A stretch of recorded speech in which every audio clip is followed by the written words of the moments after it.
Good morning, good afternoon, and good evening, depending where and when you are listening.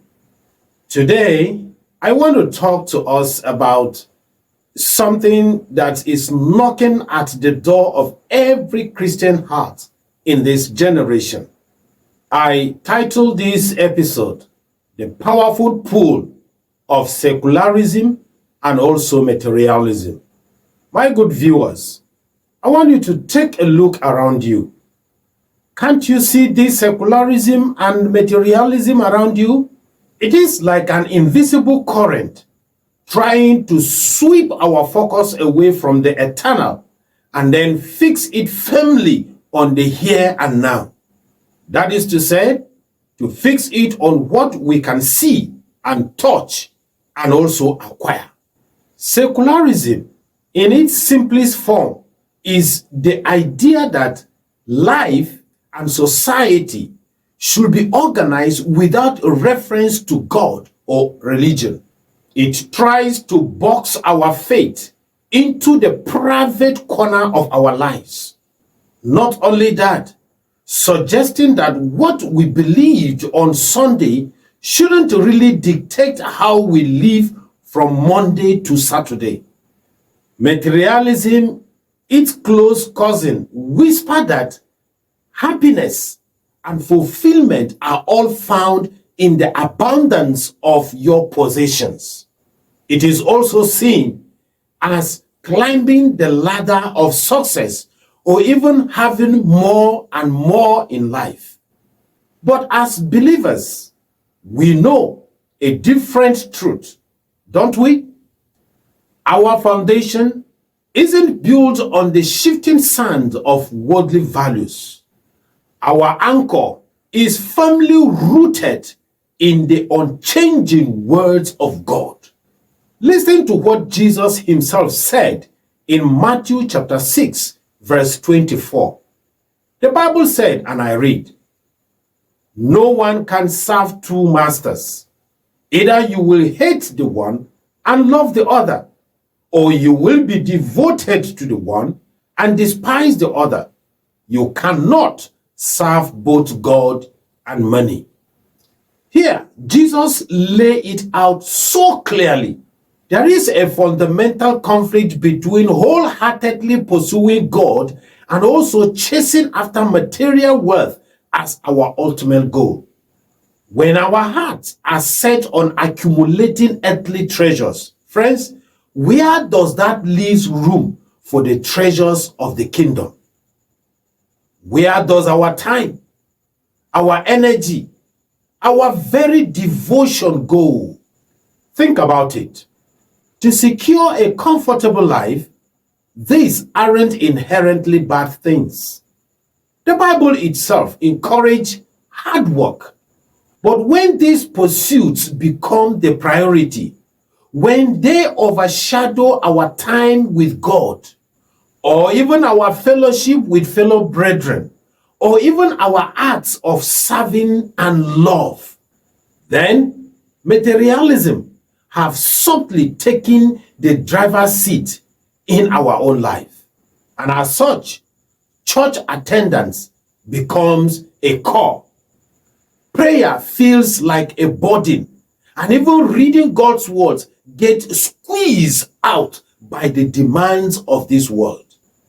Apostle John warned us powerfully in 1 John chapter 2, verse 15 to verse 17, where the Bible says, and I read, "Do not love the world or anything in the world. If anyone loves the world, the love of the Father is not in them. For everything in the world, the lust of the flesh, the lust of the eyes, and the pride of life comes not from the Father, but from the world. The world and its desire pass away, but whoever does the will of God lives forever." Apostle John reminds us here that the allure of the world, that is, its fleeting pleasures, its captivating possessions, its empty boast of status, these are all temporal. They will fade away, but the one who aligns their life with God's will, that is, the one who prioritizes the eternal over the temporal, will abide forever. So friends, what do we do in the face of constant pressure? In other words, how do we as Christians keep our faith central? Firstly, we must intentionally cultivate our relationship with God.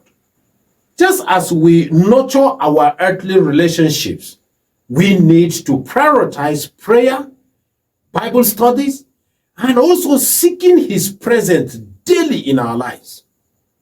Just like Psalms 1 verse 1 to 2 reminds us of the blessedness of meditation on God's word day and night. Secondly, we need to be mindful of our priorities. This implies that our structuring or the structuring of our lives should be in the way that reflects our eternal values. Or let me ask this question. Are we actually allowing the demands of work and personal pursuit to consistently push God to the margin? Remember Colossians chapter 3, in verse 2, it urges us to set our minds on things above, not on earthly things. Thirdly, we must find community and accountability within the church. Friends, we are not meant to walk this journey of life alone. Of course, fellow believers can encourage us. They can challenge us and also hold us accountable to the living out our faith authentically. In Hebrews chapter 10, verse 24 to verse 25, it calls us to encourage one another and not neglect meeting together.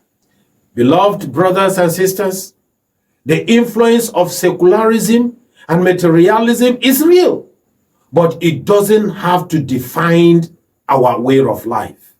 Remember that we have a greater king, a more enduring treasure, and a love that surpasses all earthly understanding. Let us then, by God's grace, keep our eyes fixed on Jesus, the author and the perfecter of our faith, according to Hebrews chapter 12 verse 2, and also live lives that reflect the eternal riches that we have in Christ Jesus. My friends, let our life be a testament that true fulfillment is found not in what we possess, but in whom possess us, our Lord, our Savior, Jesus Christ. Thank you so much for watching and listening. If you have not subscribed to my channel, please kindly subscribe and also click the notification bell so that each time I upload another new video, you will get the notice. Thank you. I see you again next time, God's willing. God bless you.